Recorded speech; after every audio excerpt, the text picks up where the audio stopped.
This Road to Prosperity video is sponsored by Vandergraaf.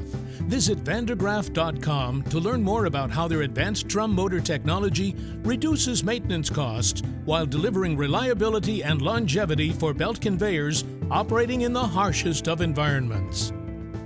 You know, you mentioned trying to combat that inflation. I know that's been something that's obviously, sort of been a task this whole year, and looking at a bit of a different mark. U.S. GDP has been positive the last 4 quarters after a couple quarters of negative growth, obviously the informal sign of a recession.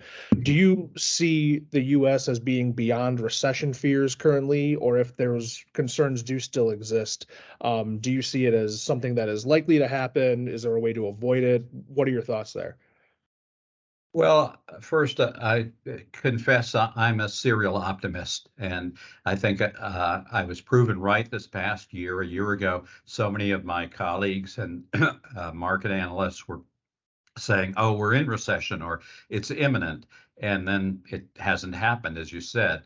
And I still think that the economy will avoid recession, but we have multiple vulnerabilities. On the positive side, you have these great employment reports month after month, even in October when we had the impact of the auto workers strike and the layoffs that had engendered, and of course the Hollywood strike still going on. Nevertheless, we got what previously had been considered a strong job report. People talked as if, oh, the economy's slowing because it's only 150. Well, just shows what extraordinary levels of job creation we've gotten used to. We used to celebrate 150,000 jobs, and I still think that's very positive, and I think it will continue positive. In addition, while I said inflation hasn't been conquered, it's come down below the level of wage increases. So people who are working, and with such a low unemployment rate, most people are, their spending power is going up, and they're continuing to spend, and they will.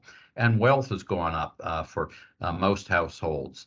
Similarly, at the business level, yes, you get a story today about WeWork closing, or last month, Bed Bath & Beyond, and so forth. But by and large, businesses are profitable. They're spending, investing, and then government at all levels certainly spending a lot.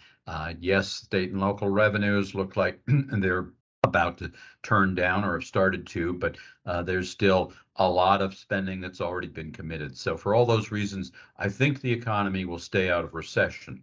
But as I said, there are multiple vulnerabilities. That the attack on Israel, so far that hasn't spread to oil producing countries, but if it does, that's certainly going to shake up oil prices in a way that will largely be negative for the U.S. China has gotten increasingly aggressive. If they actually put some sort of embargo or a blockade, I should say, on Taiwan, or start a shooting war with some other Pacific nation, tremendous negative consequences in terms of cutting off supplies and of retaliatory trade actions and whatnot.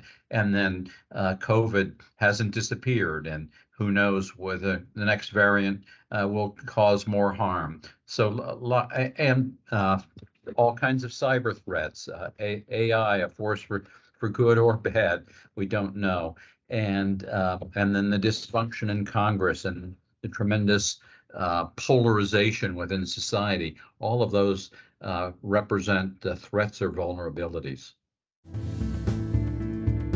Thank you to Vandergraaf for sponsoring this Road to Prosperity video. To learn more about how their advanced drum motor technology reduces maintenance costs while delivering reliability and longevity for belt conveyors operating in the harshest of environments, visit vandergraaf.com.